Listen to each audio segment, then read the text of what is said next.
What's up, everybody? Welcome to the show. This is the Fantasy Football Fanatics podcast, the official podcast of thefantasyfootballfanatics.com. I'm your host, Griffin Palmer, joined by CJ, the Hitman Hickman, and Jason Cabrera. What's up, guys?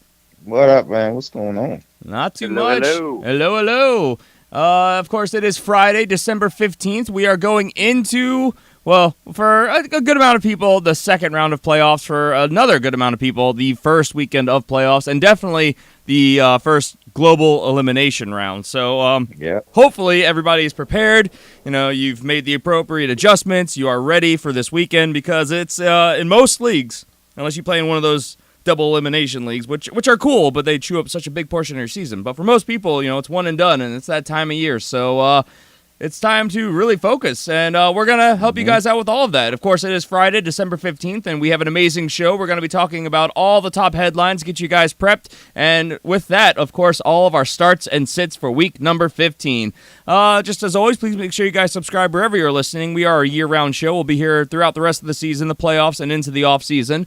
You can find us basically anywhere. We're on Twitter at the FF Fanatics, easiest way to follow the show. We're on Facebook at facebook.com/thefantasyfootballfanatics. You can find us on Patreon and really support the show at patreon.com/thefantasyfootballfanatics. Basically, you just search for The Fantasy Football Fanatics anywhere you go. You'll probably find us. And we're working on getting on even more platforms as we speak. But as always, we have to start off with our warm-up question of the day, and this is just a brief thing. What was your biggest takeaways from Thursday Night Football, Denver versus Indianapolis? I'll start off by saying that more of an observation than what I really took away from it, and it was, why did Brock Osweiler get in the game, and all of a sudden the Denver Broncos offense started moving? That blew me away. I didn't know how to process that.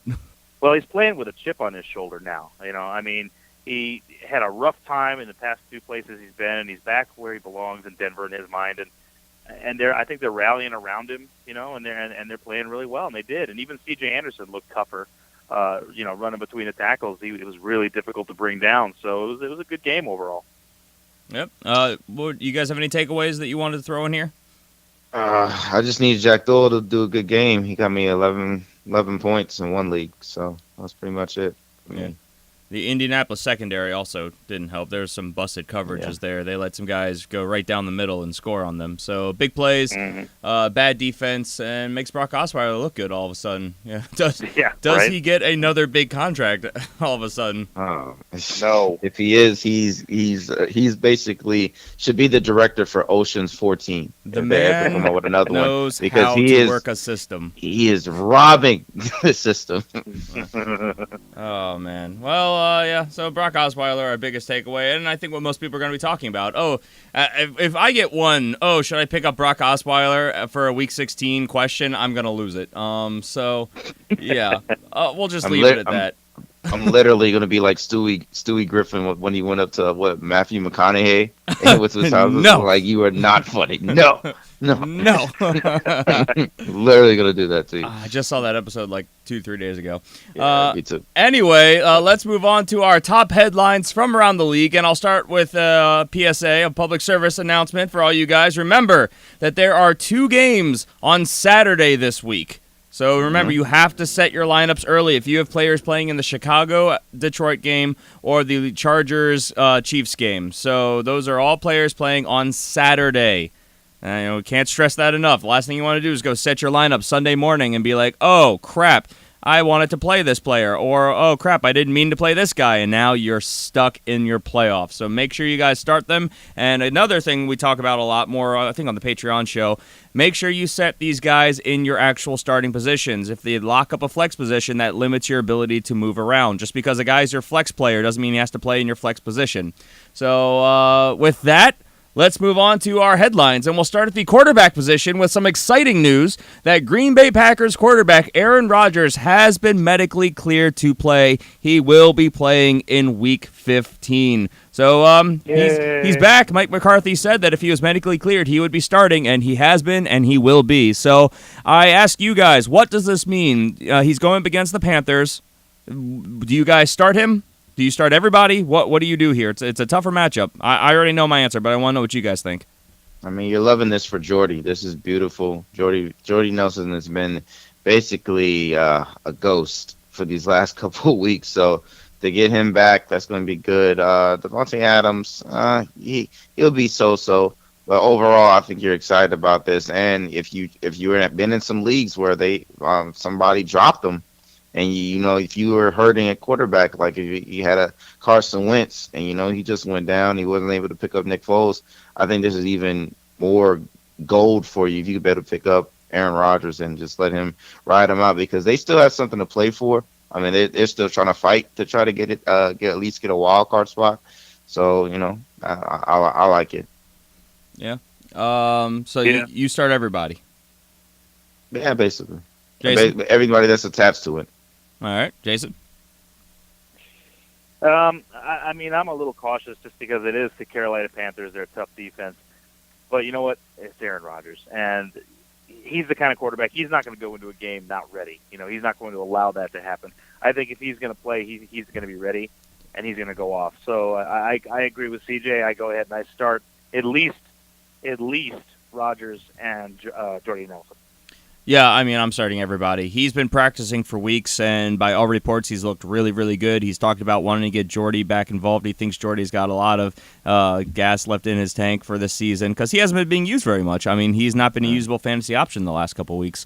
And I'm starting Aaron Rodgers. Devontae Adams he's been good. He was good with Aaron. I think he's obviously going to continue to be good. Maybe not as good as he was with Brett Hundley because he was getting all the targets, but he's getting better quality targets when he is getting targeted. So I'm starting, Jordy Nelson. I'm starting Devontae Adams. I'm obviously starting Aaron. I mean, it's a tough matchup, but, they're not going to throw them in, especially, obviously, Aaron Rodgers, unless he's prepared, which he is. So yeah. I believe in Aaron Rodgers. I think he's a top 6 option, even coming off injury against a tough defense, because, it's Aaron Rodgers, a perennial top 3 fantasy quarterback. So he's back, and I'm excited.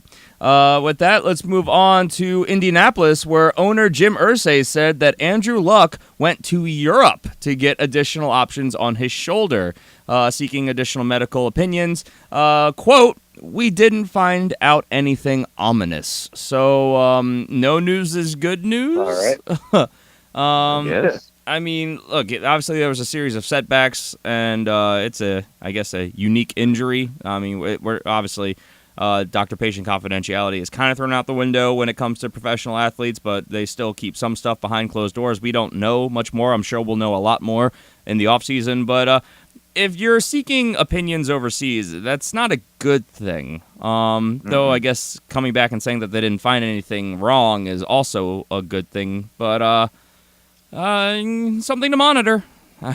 It's definitely something that we're going to be tracking this offseason. Have you guys heard anything else about this? No. I mean, this is my first time hearing about them going overseas. That's pretty funny. Yeah. Well. Yeah, I think this was just something to throw out to the Indianapolis fan base, saying, yes, Andrew Luck is still alive. Andrew Luck exhausting all of our researches is a thing.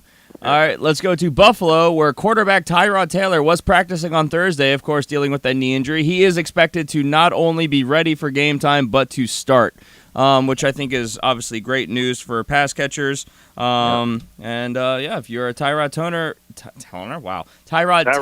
owner, there it is. He's, I think, streamable. He's got a decent matchup at home, I believe it is, against the Dolphins, if I remember correctly. So, Tyrod Taylor.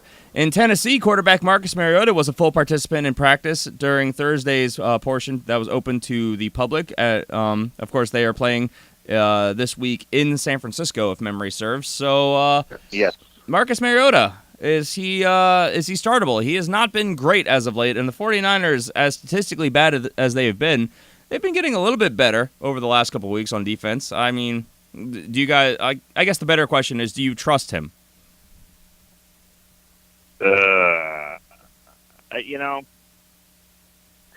It's still the 49ers. They're still a pretty good matchup for quarterbacks. They've given up 5 touchdowns in the last 3 games. So yeah, it's quarterbacks throwing the ball. So yeah, I'd be okay starting Mariota. I mean, statistically, it's the second best matchup for fantasy quarterbacks. So I mean, right. I think that unless you have a better option, I mean, what are you going to do? You have to roll with them. Yeah. The wide Especially receivers with haven't this been great. Yeah, no. I think Marcus Mariota. I think I trust Delaney Walker in this game. I don't know if I trust anyone outside of that. We started to see a little bit of Corey Davis coming out a little bit. We in the have last a game, little bit. and he's starting to get targeted. So, and we know he's going to be great. I mean, when he becomes a bigger thing in the offense, he's going to be great. So, it's something to keep an eye on. But yeah, I agree with you. I think there's a few things you can look for. Rashard Matthews, maybe, and Delaney Walker, obviously. But yeah, I still think Marcus Mariota. He's your stud. You start him. Yeah. Let's go to New York, where the Jets, we're now hearing out of Jets camp that quarterback Bryce Petty is expected to start Week 15. We reported differently, of course, on Monday's show, but about Christian Hackenberg. But it looks like it has switched to what we had originally thought was going to happen with Bryce Petty. And remember, this is versus the New Orleans Saints, so not the best matchup out there. I think this is obviously a boost to Robbie Anderson, but I think because I mean when he played last year, that's the only person he threw to. It was that magical relationship like Brett Hundley had with Devontae Adams. But Robbie Anderson's banged up, and it's a tougher matchup, so it's not something that excites me. I will not be streaming Bryce Petty. In fact, I own Robbie Anderson in our big expert league that we play in, our league of record, and I will not be playing him this week, even though I think he's going to get all the targets. So it's concerning to me. I don't know. Do you guys feel differently? Banged up on the road with a new quarterback against what has been a tougher matchup? Yeah, I'm not liking the matchup. The Saints corners, they're very underrated, very good. That kid Lattimore is a young shutdown corner. I like what I'm seeing out of him. And as far as it's just offense go, I mean, it's totally different now. We can put in the Bryce Petty in there, even though, him and Anderson do have some rapport from last year. It's just a tough matchup going into facing the Saints and then, everything that's going on there. And then plus, like you mentioned about Robbie being hurt. So it's just a lot of negatives and not enough positives for me. So I would be looking other places if I could. Yeah, and it's the playoffs too. This isn't the time to take this kind of a risk. I don't like it. I don't want any part of it. Yep, that's fair. All right, let's go to Jacksonville, or to the running back position. We'll start in Jacksonville, where Leonard Fournette does not expect his quad injury to prevent him from playing in Week 15. So that's good news if you're a Leonard Fournette owner. He has not practiced all week, so we'll put that out there against a tougher matchup against the Houston Texans, which, for all the points they give up through the air, they're actually decent against the run. Do you guys trust Leonard Fournette this week? You got to. You got to. He's your stud. Like we've been saying, start your studs. That guy's your stud. You start him. Yeah, I mean, I think the ceiling is in question here, but I mean, because the Texans, for again how bad they have been, they're giving up the third least points to fantasy running backs. Banged up. I mean, this is why we'll get to some of this in the starts of the week, but I like some of the aerial attack members in Jacksonville this week. But, yeah, I mean, look, Leonard Fournette. You know what, though? Go ahead. I'm sorry. I didn't mean to cut in on you. But if you look at the last 3 weeks, though, it's been a little bit different. You know what I mean? It started – the Texans have started to give up a lot of points, 30 points in Baltimore, 26 points in Tennessee, and 25.9 to San Francisco, So, I mean, yes, throughout the rest of the season, if you look at the rest of the season, it looks really good. But the last 3 weeks, they've been giving up a lot of points to the running back. Mm-hmm. You're not wrong. So, I mean, it's struggling offenses, man. You're gonna see that the struggling offenses are gonna have effects on those defenses, and they're gonna be out there a lot longer than they're used to. And then that's what happens, and that's why holes start opening up, and then, numbers and statistics start to get affected because these defenses are basically playing the whole game. Yeah, and another fourth quarterback of the year that will be under center, so offense probably will definitely struggle to be on the field against the Jags, which, I mean, I think therefore the Jags offense will be on the field a lot more. So, I mean, you could easily make an argument just on that level. But I agree with your guys' argument that, you start your studs, and Leonard Fournette is most likely a running back 1 or running back 2 for your team, depending on where you drafted him. So I'm starting him. I just have a little bit of hesitation, is all I'm saying, because the matchup is not great. Though, as you pointed out, Jason, they've been giving up a lot more points as of late. New Orleans Saints running back Alvin Kamara expects to be cleared for Sunday's game, so that's good news there. We saw how the entire offense kind of fell apart without him last week. And if you're an Alvin Kamara owner, obviously this is magic to hear. Yay! I just realized in our big playoffs I'm playing against the Alvin Kamara owner. Boo! Yeah, man. He's coming. Man, I'm gonna lose this week. I've got such bad matchups. I hope you don't. I hope you don't. I hope I don't too. But yeah. Arizona Cardinals running back Adrian Peterson has been placed on injured reserve. This came out late last night. Of course, he has been sidelined the last couple of weeks with a neck injury. He had not been seen in practice up until this point of the week. So through Thursday's points of practice, Bruce Arians had come out and said that he had, quote, no idea when Adrian Peterson was going to play this season or if he was going to. And there you go. They made the decision. So Kerwin Williams all of a sudden got a lot more valuable. I'll throw this to you, Jason, obviously a resident Cardinals fan. What are your thoughts? I'm not surprised. Adrian Peterson, I thought he was fine 2 weeks ago, and then it turned out he wasn't going to make it into the game. Doing this, they basically are saying, you know what, we're fine with Kerwin Williams. I mean, and he's done very well last 2 weeks against 2 pretty tough defenses. He's gotten some decent amount of points, 11.3 points 2 weeks in a row. Talk about consistency. So I think they're happy with what they've got, and I don't expect to see Adrian Peterson the rest of the year. Oh, I mean, obviously not with him on injury reserve, but yeah, it's. They can bring him off of it, but they won't. Well, they won't have enough time with this. There's only 3 weeks left. Yeah. But I get your point. It's. So do you have faith in Kerwin Williams, though, the rest of the season to be productive enough to be streamable? Absolutely. You only need him for one more week, right?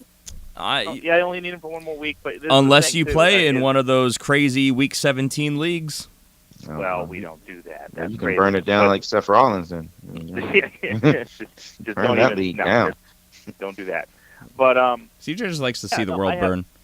Yes. He really does. I really do have a lot of faith in him. It's a decent matchup this coming week, and he, like I said, he's consistency, and when he does get opportunities, he makes the most out of them. I mean, he does really, really well. You've seen him run. I mean, the guy is elusive. He's hard hitting. He's fast. So I think he's a good bet. If you've got him, I would start him with confidence. All right. Let's go to Cincinnati, where running back Joe Mixon has returned to practice as of Thursday. He was coming off the concussion, so that's good news there if you're a Joe Mixon owner. Bad news if you're a Giovanni Bernard owner.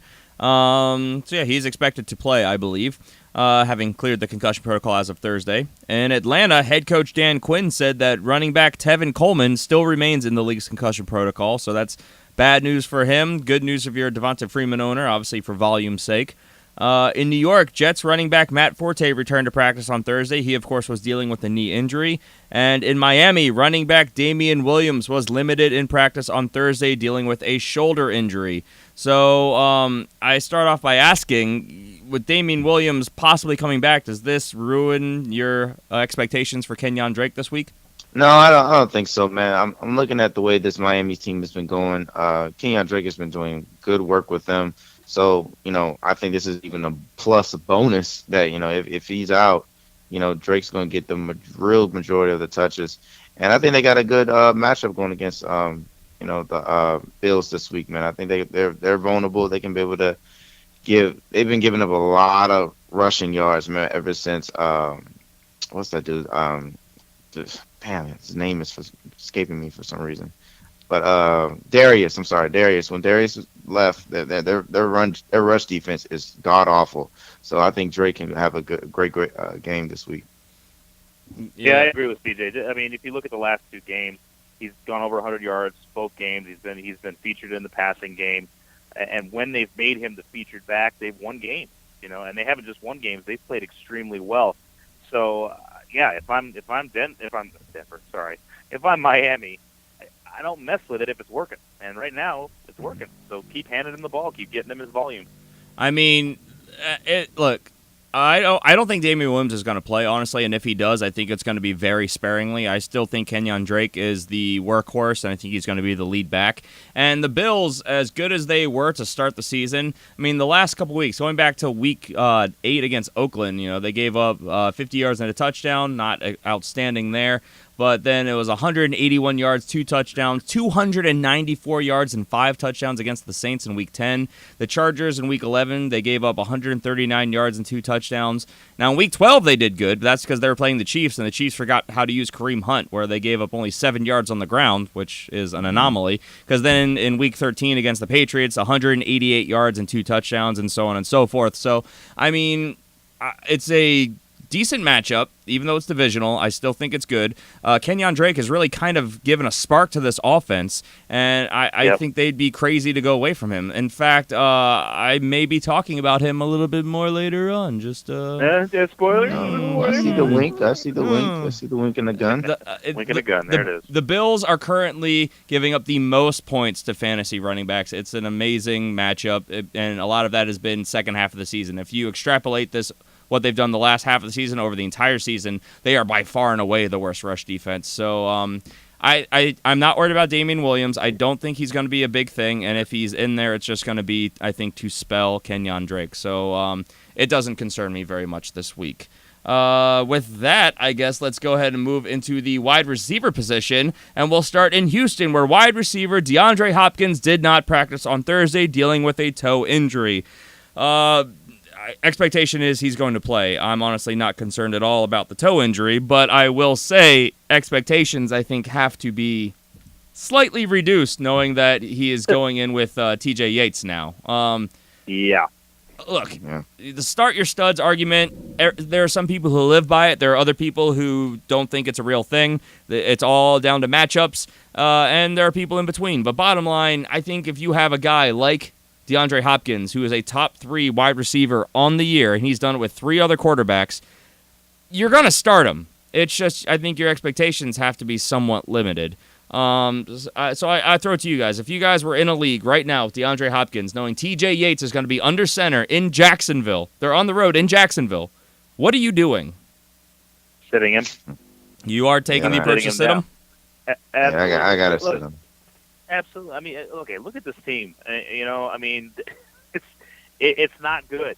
The whole situation right now in Houston is not good. And honestly, if I'm the GM in Houston, I start taking the whole NBA, scam for Sam type of thing, and I'd be sitting everybody down. All right, DeAndre, you know what? Why don't you chill out for the rest of the season?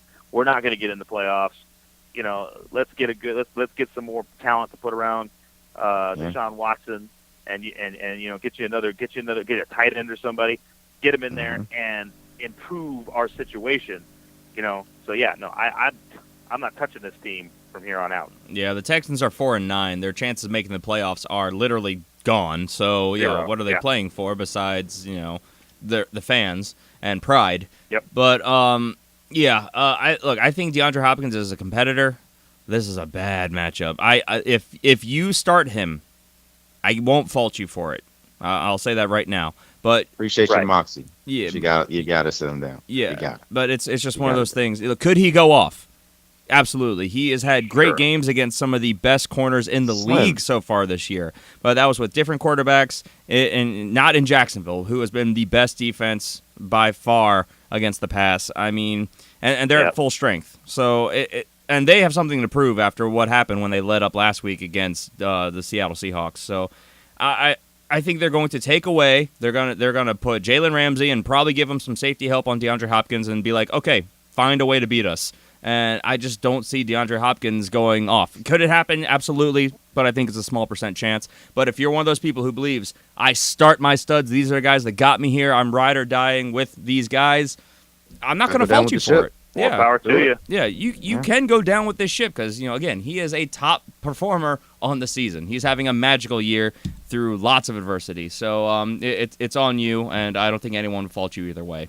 Let's go to Minnesota, where Vikings wide receiver Adam Thielen was upgraded to a full participant in practice on Thursday. Of course, coming back from that knee injury, he got a little dinged up last week, but he is expected to be good to play.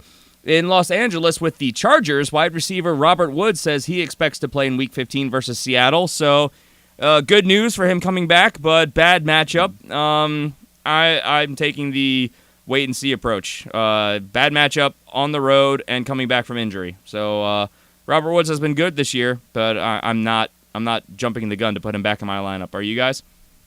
Well, you got to be really careful with this because the Rams play Seattle very well. And whenever they play Seattle, they always have their number. They always score points on them.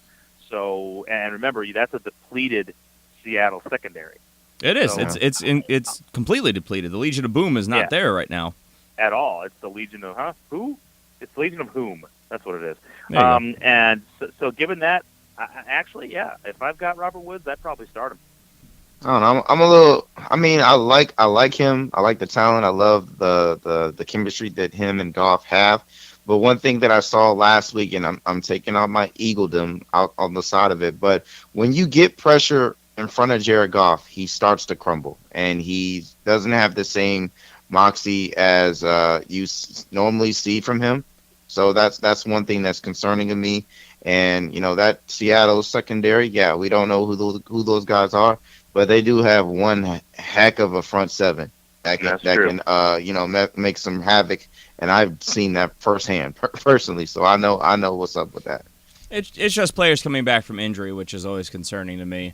At this point, you've been without him for a couple weeks. If you're desperate to start him, you could make that argument, just like we were saying with DeAndre Hopkins. Flex play. But it's the coming back from injury thing that really is what's scaring me more than anything. Because again, Robert Woods has been very good this year. But I need to see it. He's missed a couple weeks. Again, I don't think anyone's going to fault you one way or another. And you could easily say, like we've been saying, Seattle's defense is kind of decimated, so it's possible. But hopefully you have better options. But if you're stuck with this guy and someone else, weigh the pros and the cons. Let's go to Baltimore, where wide receiver Mike Wallace remains sidelined at practice on Thursday, dealing with an ankle injury. From everything I'm hearing, he is expected to play. So he has been by far and away the Ravens' #1 wide receiver. Jeremy Maclin, a big disappointment. So Ravens' offense has been good the last 2 weeks, and obviously an amazing matchup against the Cleveland Browns this week. I would be starting Mike Wallace with confidence as a wide receiver 2 flex option. Do you guys feel differently? Two. And you got the Browns this week? Got the Browns. Their secondary is a little frisky, but I mean, hey, I thought it was a flex. Yeah, I agree with you. It was a flex play. That's cool. Yep. I'm always a little hesitant to put in any Baltimore receivers, but I mean, good matchup.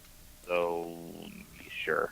I don't think I like your tone, Jason. Listen, Jason, I understand, man. That offense is boring as crap. I understand, man. You got to be hesitant. Yeah. They put up 40 points the last 2 weeks. Just under 40 points. Sorry, last week, but 42 the week or 43 the week before. Come on. You know what? Against tough defenses. I'll give you last week. That was pretty good. There you go. Something. Their opponent last week, the Pittsburgh Steelers, their wide receiver Juju Smith-Schuster was added to the injury report on Thursday. He's listed as having a hamstring injury after a limited session at practice yesterday. So that's obviously sort of his work. For him, it is work. That's true. So of course, very bad news to see someone go on the injury report late in the week. I am now not expecting a lot out of him. Antonio Brown. That's it. Martavis Bryant, I mean, those guys, but Juju Smith-Schuster is now a high-risk option. So if you have other options, I would look there. Of course, we will update you as we know more, and we'll have injury updates going into and through the weekend. Let's go to Buffalo, where wide receiver Kelvin Benjamin was practicing on Thursday, dealing with a knee injury. Of course, it caused him to have limited time this past week. And I don't know what the expectation is for him to play. Have you guys gotten a concrete answer one way or another? Not really. For them, of course, they're going to want it just because of, the lack of talent they have there that's consistent. But, I mean, this is something that as an organization, they don't want to keep risking because this is basically going to be their guy next year. And hopefully for more years to come. So I don't see them risking that. He's probably going to be a sit. Well, he's gone. He may not play, I should say. Jordan Matthews, who is the next bit of news, is in fact gone. He's on injury reserve, of course, and he reportedly got surgery yesterday on both his where's the news? The ankle and his knee, his right ankle, left knee. So a little hobbled there. So they're down their top two receivers. So I guess that leaves Zay Jones. Zay Jones. Yep. Who's a plethora of other guys, but I mean, I don't think Charles Clay. Well, Charles Clay at the tight end position, which is another person we might talk about later. Uh-oh. But wink, wink, gun. wink. Wink, gun. But that's kind of the point I'm getting to. The depth chart at wide receiver, they're starting to get well into Real the slim. deeper parts of it. So yeah, it's getting slim. If Sammy Watkins does not play, Charles Clay, and we'll get to that. But We're getting ahead of ourselves He wouldn't here. play. He plays for the Rams. So you mean Benjamin? So it's Kelvin Benjamin. Oh man, my brain on autopilot. What is wrong with me? Yes, Hey. thank you, Kelvin Benjamin. Welcome. They're both very athletic wide receivers. Were they in the same draft class? No, I think they were 1 year apart. I wanted to say something else, but for the integrity of this show, I'm not going to do it. That's terrible. I already know we where you're going with appreciate that. that, We're PJ. just going to move on. Last bit of wide receiver news. Oakland Raiders wide receiver Amari Cooper has not practiced as of Thursday, dealing with an ankle injury. Reports are suggesting that he is unlikely to play on Sunday in a good matchup against the Dallas Cowboys. So, yeah, Amari Cooper, Frustrating. what It's a frustrating. colossal bust he has been this told year. you. Absolutely. I told you guys. I Yeah. told you guys how I felt about Hey, this no, guy. but look, but this is the thing, though. I mean, when he played, he wasn't horrible, and he had a couple of really nice games. But he's you know, so and dang it's- inconsistent, though, Jason. He's so Yeah. he is the epitome of a freaking Kirk Cousins. If Kirk Cousins was another position, this would be him. This would be him right here because he's so inconsistent, and it's mind-boggling that he has a one great game against the Kansas City Chiefs, and then the rest of the year he's just mediocre as crap. It's terrible, dude. Mediocre Terrible. might be generous, honestly. He Wow. has been garbage. And a guy who a lot of people picked in the top 3 rounds. So, Yeah. man. Everybody projected him, got all these nice, beautiful things to say about him. He's literally Dookie. That's what he is. Dookie. Look, he was really good last year. Inconsistent, but really good. And everybody projected another year in the system with the quarterback and then building off what they had done. You know, this was the entire narrative this entire offseason, and none of that came to pass. So, No. Amari Cooper. It's got to get to a point where we got to stop comparing past years to this. You gotta get to a point where you gotta be accountable and be able to step up. I mean, look, Well, you yeah, have one good rookie season, and it's 3 seasons down the road, and you still haven't even come close to what you did that then look, it's time to step up, or just call it what it is. The dude's a bust. Well, I mean, again, I think most people throw that narrative out the window by week 3, week 4. But coming into the season, that was the argument. And I think, let's be honest, how many of you put a second, third round pick into Amari Cooper and are still competing in your playoffs right now? I mean, odds are this hurt you a lot. Just like a lot of David Johnson owners out there are going to have really struggled to make it into the Shut playoffs. up. So, too close to home, Jason? Was that on the home front or on the fantasy front? I didn't mean it personally. Both. Both. Double down. But it's true. Freaking listener league. I had a league where I got the number 1 overall pick, grabbed David Johnson. I thought my team was set up to go undefeated and just got annihilated with injuries and Same exact thing happened to me. limped my way through the season. So, it is what it is. Let's go to the tight end position where Minnesota Vikings tight end Kyle Rudolph missed practice yet again on Thursday dealing with an ankle injury. His status is very much up in the air based on what I'm hearing. Have you guys heard anything one way or the other on him? I saw this and it scared me, so that's why I played Jack Doyle last night. I saw that, I was like, I don't like this. That's probably a smart move. All I'm hearing is that it's highly questionable. They don't know, so we'll see as it gets closer. Well, reports are coming out saying that the Vikings are preparing to not have him. So, I mean, of course, we're not hearing anything concrete, but it is concerning, of course. And we'll let you know when we know more. Let's go to Philadelphia, where tight end Zach Ertz cleared the concussion protocol on Wednesday, so there's some potentially good news there. Yeah. CJ, what do you think the new ceiling floor is for your pass catchers with Nick Foles? Have you had enough time to process? I mean, after getting over the heartache and, after a lot of drinks, I good old comfort feel, yeah, a little comfort food, but I'm feeling a little more optimistic. I mean, look, this is a guy that's played in this system. He's come from that coaching tree. He's played with Andy Reid. He's been down in Kansas City with Doug Peters and Andy. So I am. I mean, there's you gotta look at that last game when he came in for Carson Wentz. He made a couple good plays that should encourage you as far as projections going forward. I think I like the matchup this week against the Giants, and I think it's going to show a lot as far as going forward. And especially for that championship game against the Raiders. If he has a good game like I expect him to do, and be able to showcase why he should be. That he'll be good, and that everything is next man up mentality is going to work, and should be good for this team.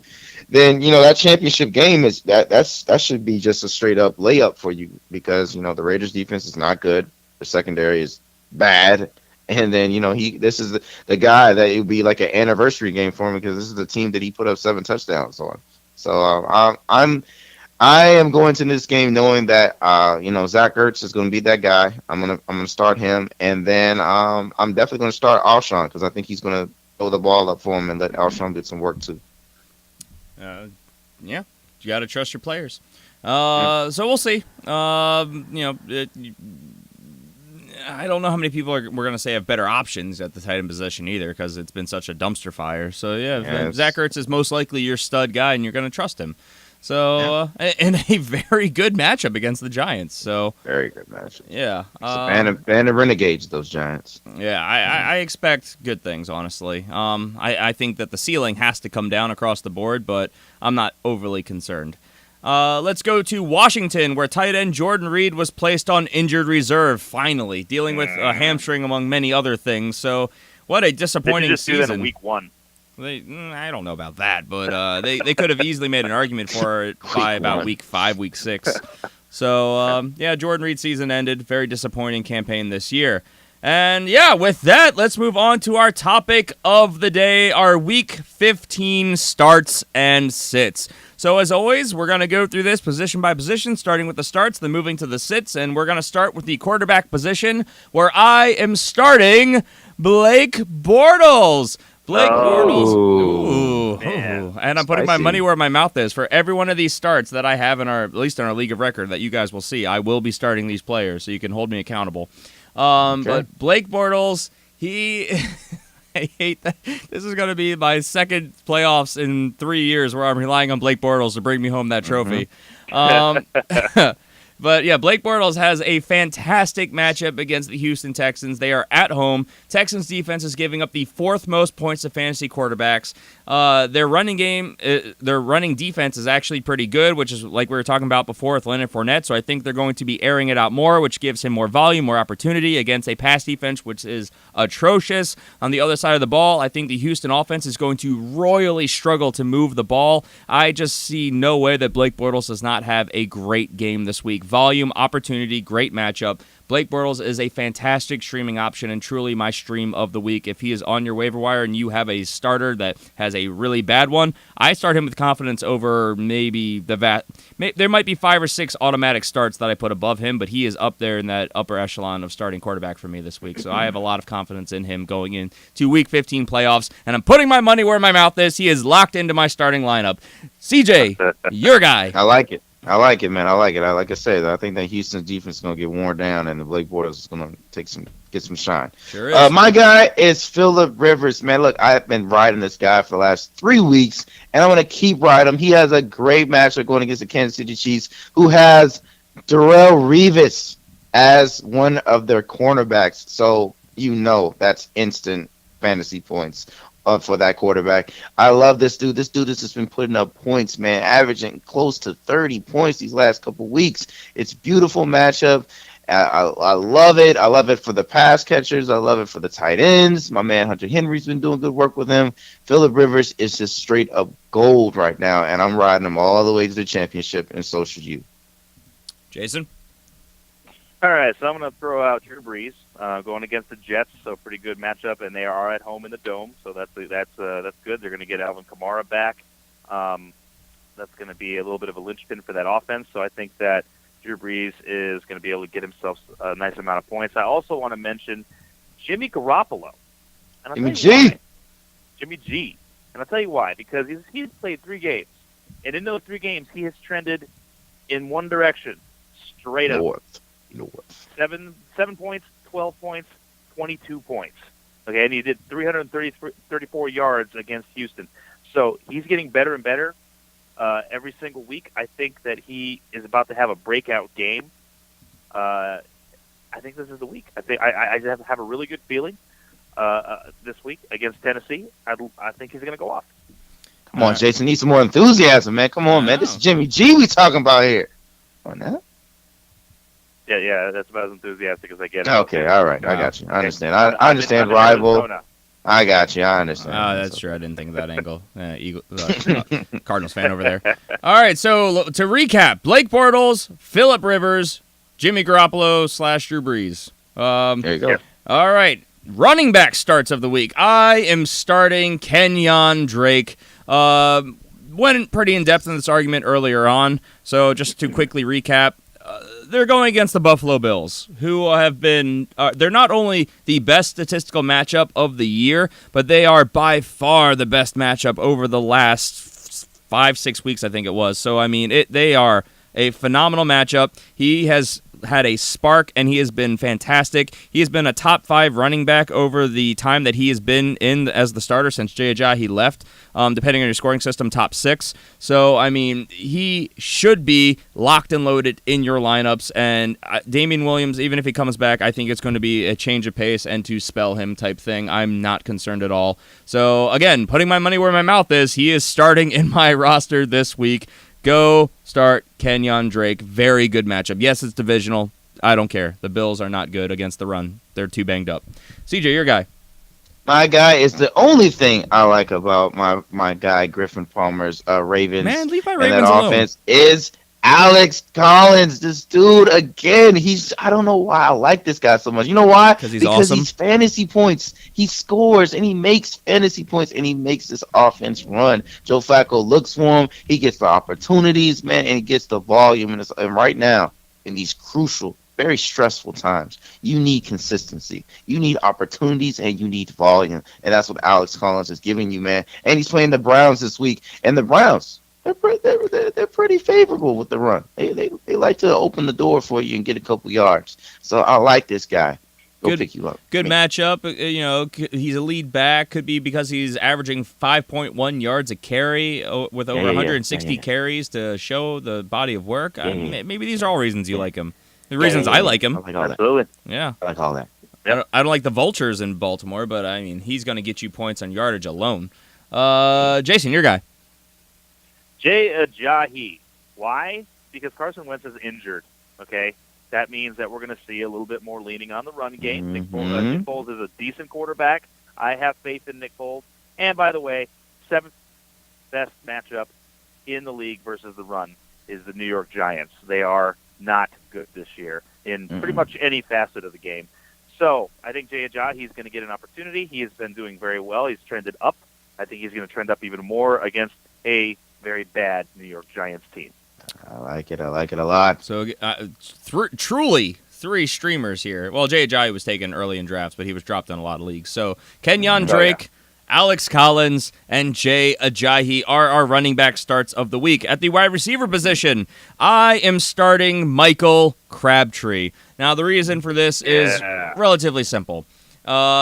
He's got a very good matchup against the Cowboys, which are allowing the 4th most points to fantasy wide receivers. This is a home game in Oakland, and Amari Cooper's probably not going to be there to take any volume away. So I think this offense is kind of getting rolling. They're kind of getting their feet under them. They're still struggling a lot more than any of us think that they should be. That offensive line needs to play better. Derek Carr needs more time in the pocket. But Michael Crabtree is going to get all the targets in a very good matchup at home. And he's not going to be having, I think, a lot of competition either because, all the guys around him are mostly deep threats, diversionary type guys, change of pace type receivers. I really like his opportunity to be a good PPR back and to get a touchdown or two this week. Michael Crabtree, a guy who I think will probably finish as a top, he'll finish as a high-end wide receiver 2 in, I think, the worst-case scenario this week. CJ, your guy. My guy is Devin Funchess, man. Devin Funchess and Cam Newton have been making some nice jams these last couple. And when I say jams, I'm talking about music, so they make hits. So that's what I'm saying, jams. So they've been making a lot of jams these last couple of weeks, man. And you know what? These Green Bay Packers and their corners, not really scared of them, man. There's no lockdown corner on this team, man. So Devin Funchess, he's going to be out there eating, man, and Cam is going to be looking for him.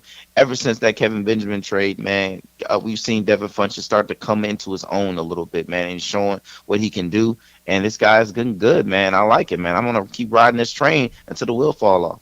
I freaking love Devin Funchess this week. Yeah. And if this becomes the shootout that we think it could be with Aaron Rodgers being back and, of course, not having a lot of tape on him at this point in the season because he's coming back from injury, oh, man, this could be an awesome shootout because the Green Bay secondary is just bad.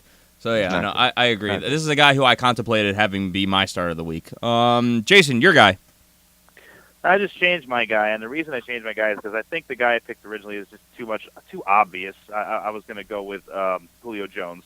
Way too obvious. Way too obvious. Playing the worst pass defense in the league. He's Julio Jones. I don't like the reason it wasn't as obvious to me is I'm not a big Julio Jones fan. You know that. He's too inconsistent. He's like a ticking time bomb. You never know when he's going to go off. So instead, I changed it, and I'm going to go with Marquise Lee. The reason I'm going to go with Marquise Lee is because the Texans have been giving up some points recently, and he plays well against bad defenses. This is bad defense. So I think Marquise Lee is going to get an opportunity to score some points this week. So I say Marquise Lee. I like it. I've been telling people to play this guy for a while. Wasn't this guy my waiver wire target this week? Yeah, he was. I believe it was. He was, guy. I'm checking now because I've told a lot of people a lot of things since we recorded that show. Yes, he was. He was my pickup, my waiver wire target of the week. So, yeah, I am very much in support of this decision, Jason. Kudos. Well done. Good to you. Good job.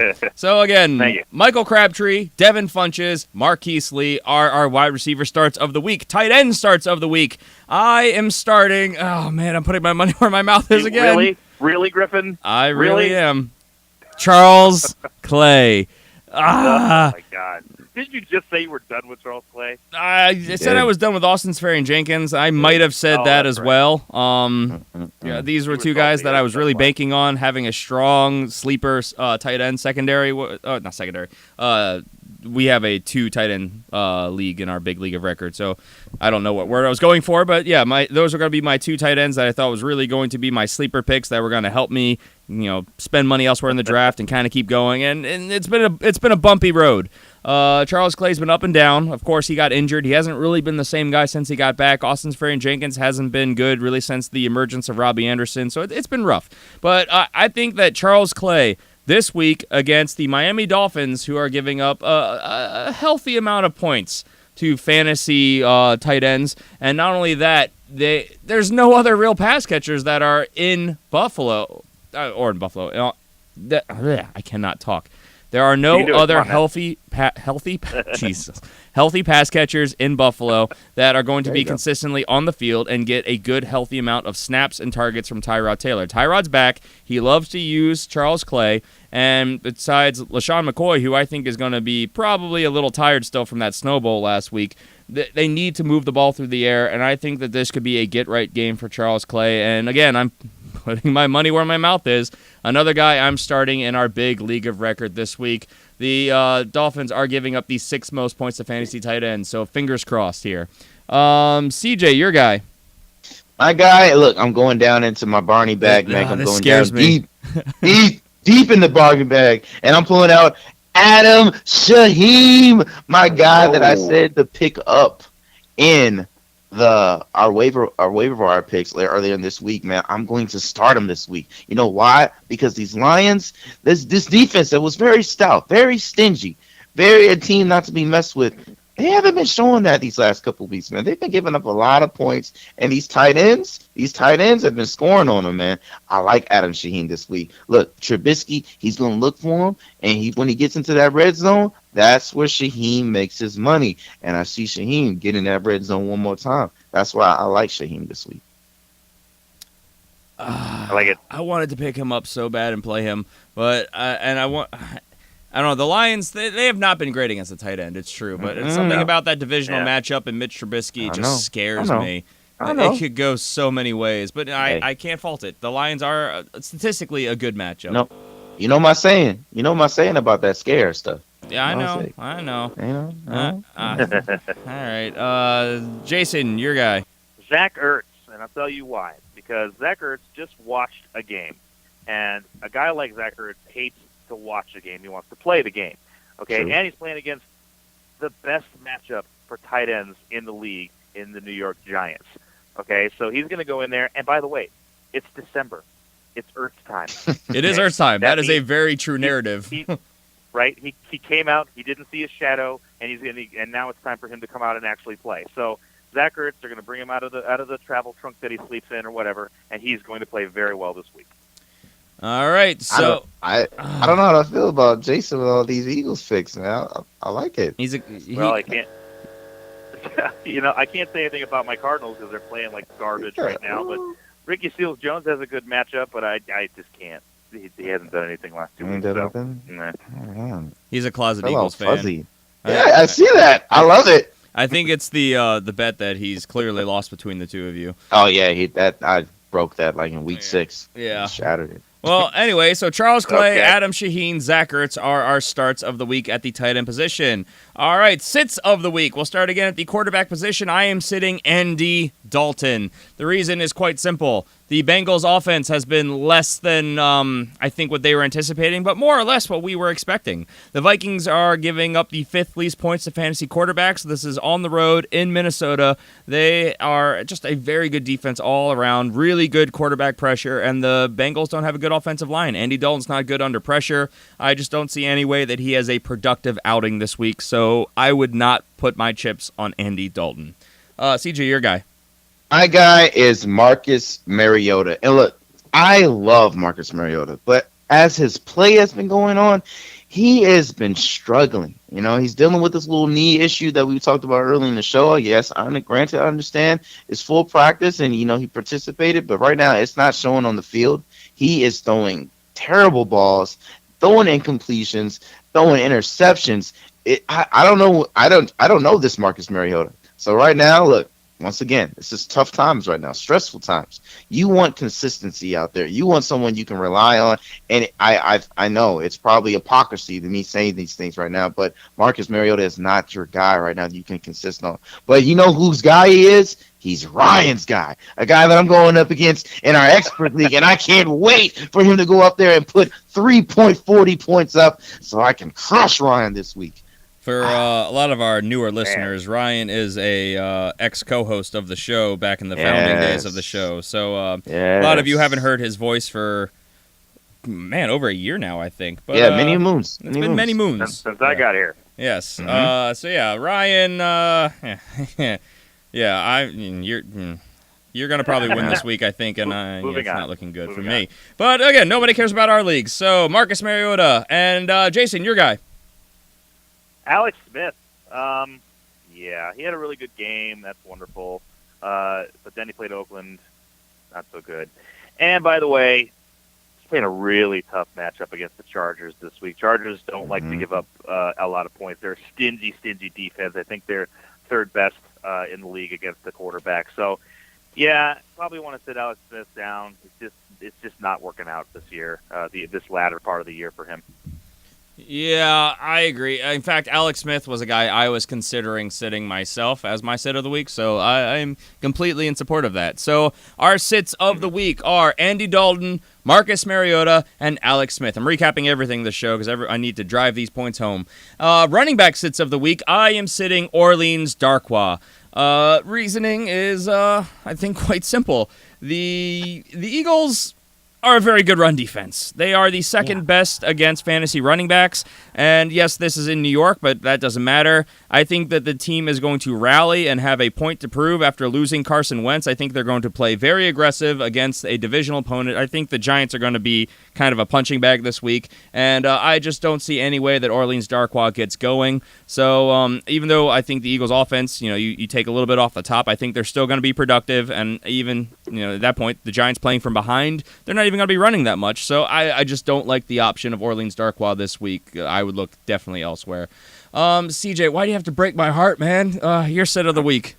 What you mean break your heart? You know me. These last couple of weeks, this dude has been god awful. But he's going like against the earlier. Third easiest matchup for fantasy running backs. I don't care. He's terrible. He is awful. Derrick Henry will be that guy, but this guy, the scum of the earth of DeMarco Murray, he will not be that guy because he's terrible. He's god awful.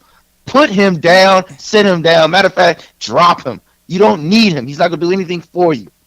Wow. I almost put him as my start this week. I would have been so mad at you. Oh my gosh.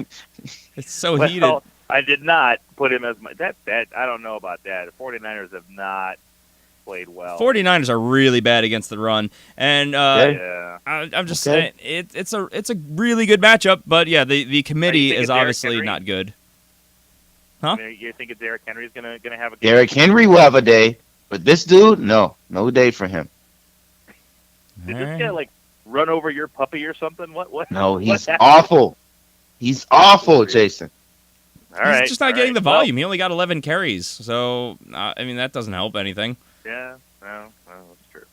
Well, my guy is a guy I really am a fan of, but unfortunately, I have to sit him down this week, and that's Joe Mixon. Joe, coming off of an injury, concussion, coming out of the concussion protocol, and by the way, going up against the absolute best defense in the league against the run in the Vikings. Vikings just had a really bad game against the run in Carolina. I don't know what in the world happened there. Jonathan Stewart woke up and realized he was still a football player and went off. I think that ticks off the Vikings, and I think they're going to be playing with a chip on their shoulder this week in a really tough-looking matchup. So I think they're going to destroy that run game, and Joe Mixon's not going to do much. Yeah, Vikings are good against the run. So Orleans Darkwa, DeMarco Murray, and Joe Mixon are our sits of the week. Say it loud. So moving on to the wide receiver position, this is where I'm going to take my stance, I guess. DeAndre Hopkins is my sit of the week. And again, I do not fault you at all if you start him. Could I be wrong? Easily. But every single statistical trend that you can follow, including just looking at football, tells you that this is a bad situation. DeAndre Hopkins is a freak athlete. He is. I've never been his biggest fan before this year, and I always said it's because he needed a crap ton of volume in order to be productive. Well, he's been getting a lot of volume, and he's been beating some of the top corners in the league. Problem is, he's going against the Jacksonville Jaguars on the road in Jacksonville, where the Jaguars are very good, obviously even better at home. They're the worst statistical matchup for fantasy wide receivers, and he's got TJ Yates under center, so he's got yet another quarterback throwing him the ball, and it's just not a good situation. Yes, he likes to hyper-target DeAndre Hopkins, but I think that the first thing they're going to do is scheme to take him away, and just like I said before, now they're going to say, now what? What are you going to do now? Because I don't think Lamar Miller's going to have an easy time running against that front, and who else are they going to throw the ball to? So I think this offense is going to really struggle. I think they're going to drastically lose the time of possession battle in this game. I just don't see a great opportunity for DeAndre Hopkins to bring you a top performance. Could he be flex-worthy? Absolutely, but he really scares me this week. So I'm saying he's a sit for me. But you guys do what you have to do. Some people, like we talked about before, have that locked in. This is my stud. I start my studs philosophy. More power to you. So, but for me, he's a sit of the week. CJ, your guy. My guy is Sammy Watkins. Look, Sammy Watkins has been doing some good work these last couple weeks, man, but he's been doing that while Robert Woods has been off. So now, with potentially Robert Woods starting this game and a very tough matchup against the Seahawks, man, with that front seven, when I was talking about Jared Goff, I don't see him having the good games like he's had or like getting into the end zone. So I'm advising people to sit him this week. So that's my sit. Yep. Kind of agree with that. Maybe. I don't know. Like I said, Seahawks are depleted in the secondary, so that makes me hesitant. But it's Sammy Watkins is a little more of a question mark. So I can see that, CJ. I can see that. I just changed mine. I'm going to go with A.J. Green. I'm staying with the same game that I went with earlier, Joe Mixon. Look, this is the bottom line here. Okay, A.J. Green has been extremely inconsistent this year, up and down, up and down, up and down. He's had, in the later half of the year, he's had two good games, one against Pittsburgh and one against Tennessee. Okay, good defenses. He's played well against them. However, if you look at the last 4 games, his points have all come off of touchdowns. He's not getting a lot of yardage, and part of that is because of Andy Dalton and that extremely horrible turnstile they've got as an offensive line. I think that's going to continue, and they're playing one of the toughest defenses in the league right now in Minnesota, who's just getting hotter and hotter and hotter as they play. So I don't like it. I don't like it. I know A.J. Green's a stud, and the same thing goes with what Griffin was saying with DeAndre Hopkins. I get it if you want to start him. He's your stud. Okay, he's one of the better receivers in the league, but the matchup and the way he's played this year, I would sit him down. You guys are just further crushing my spirits in hopes of winning this week in our people don't. Look, I didn't mean to do it by accident, but Jason does not want you to win. You guys have, and rightfully so. You guys have sat like half my team. And my opponent has phenomenal matchups. So man, I'm gonna end up coming in third again this year. I'm pulling for you. I don't want you losing this week. No, you want me to lose to you next week. So yes, yeah. And you know what? I would love to see you next week because I have great matchups next week, but I have terrible matchups this week, and a lot of that was because of you, people wouldn't trade with me, so I couldn't get away from these bad matchups. Listen to the show. I'm sorry. They know better. No, I'm talking about our league of record. I don't know if those people listen to the show. They could be. They could. They might. Anyway, let's get back to what we're talking about. Wide receiver sits of the week: DeAndre Hopkins, Sammy Watkins, and freaking A.J. Green.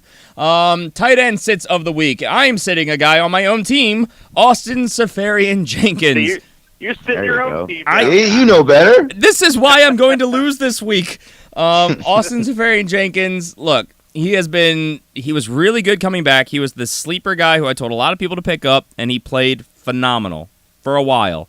Then Robbie Anderson was like, oh yeah, I'm good at football sometimes. And he went off and he went on fire for a good period of time. Now he's banged up right now, so could the targets go elsewhere? Sure, but Josh McCown's not there anymore. Now it's Bryce Petty, and Bryce Petty only has eyes for Robbie Anderson. He's going to hyper-target him. It's not a good matchup. They're going up against the Saints on the road in New Orleans, where the Saints are the 4th toughest matchup for fantasy tight ends.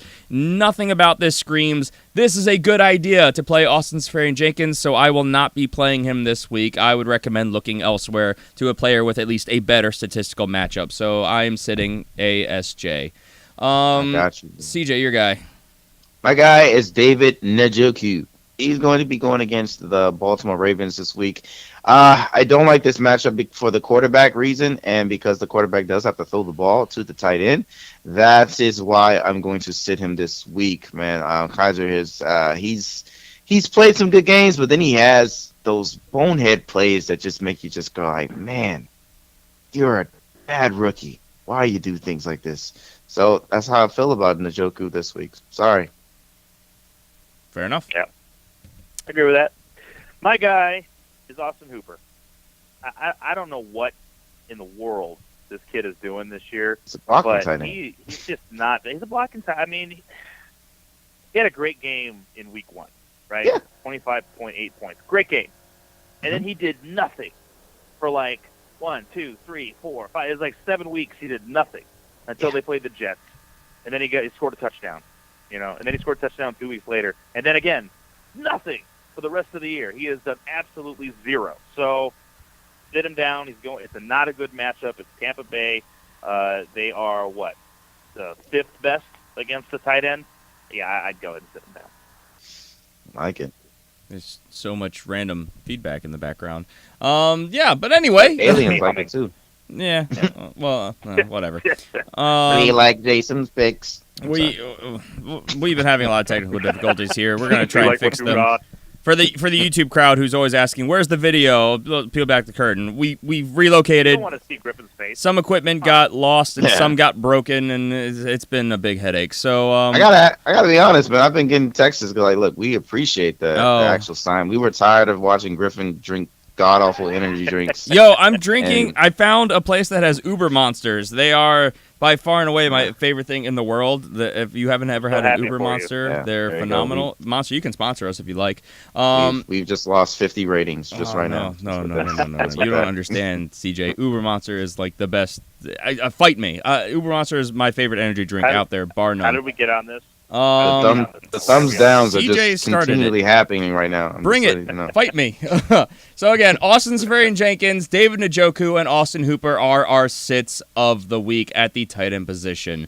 So that, my friends, is going to do it for us today. Please make sure you guys tune in on Tuesday when we'll be talking about all of the studs and duds from Week 15 and, of course, all the top waiver wire targets from Week 16. Hopefully, all of you survive this week. I know I'm praying that I do. It's going to be tough. It's going to be stressful. And, man, I've got family gatherings this weekend, and I'm not even going to be able to enjoy them because I'm going to be glued to the TV trying to just will on some of these fantasy players of mine.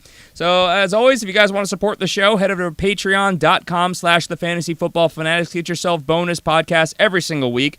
Yet again, this week we'll be talking playoff prep for Week 15, where we're going to be going way more in depth on the starts, the sits, the matchups, the weather conditions, all that stuff you need to know for setting your lineups. Again, that's exclusive to patreon.com/thefantasyfootballfanatics. You get a lot of other bonus perks over there as well. So it's really a good time, guys. Or if you guys want to support the show in other ways, you can always leave us a rating, leave us a review. We greatly appreciate those as well. We'll read them out on the show. And just subscribe wherever you are listening. And don't forget to follow us on Twitter at the FF Fanatics. Best way to submit your questions and for us to interact with you guys on a regular basis. We're pretty good about that. And remember, if you want to follow us individually, I'm at GPalmerFFF, CJ is at CJ Hickman89, and Jason is at Jason Cabrera13. So with that, we are out of here. Best of luck, everyone, on your matchups. Any parting thoughts, guys? Hey, man, Desert Rats, Listener League. Hey, man, I'm looking for a three-peat. I've beat you 3 times. Now we're in the playoffs. I got to get to this championship, man. I'm sorry. I got to put you down. So this would be your third time. Sorry. Well, no, I mean, I don't want to beat nobody 3 times. I mean, messes up and he wants to come back next year. So, it's going to hurt his confidence. But I got to do it. I got to. I'm sorry. All right, we've got to get out of here. We're well over an hour. Jason, anything from you? No, man, I'm good. Enjoy your weeks. Good luck, everybody. Best of luck, everyone, and hopefully we're not all back here doing some hour-long fantasy therapy next week. So, all right, we're out of here. Take care, everyone. Have a great weekend. We'll talk to you on Tuesday, if not on Twitter. Hey, at the FF Fanatics. All right, guys. Bye.